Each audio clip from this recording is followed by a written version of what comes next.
welcome to the 2018 Hess truck review. It's like an RV van, and there's stuff inside of it. I heard it's just like a beach buggy, and it has lights, and you flick it on. The Hess glows up. It's got headlights. It's cool. I like it. And then so you're gonna put that back in there, and we're gonna open this part up, and we're gonna take out the motorcycle guy. Now he's cool because he doesn't have a light switch on the bottom. You actually have to break his neck to turn it on. That's odd. Yeah.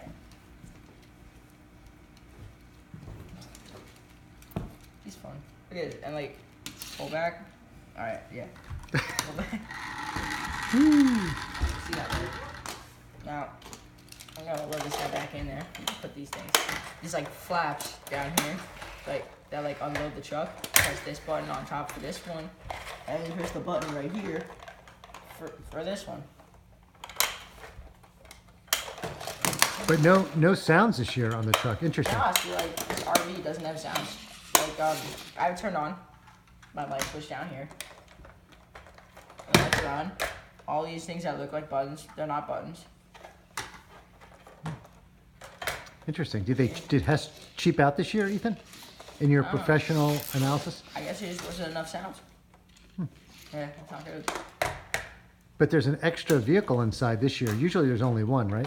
Well, not usually. Sometimes there like wouldn't be any. Oh. So compared to the many Hess truck reviews you've done over the year, how do you rate the 2018 Hess truck compared to all the other Hess trucks? I would give it a 7 out of 10. Ooh. What should Hess improve on next year?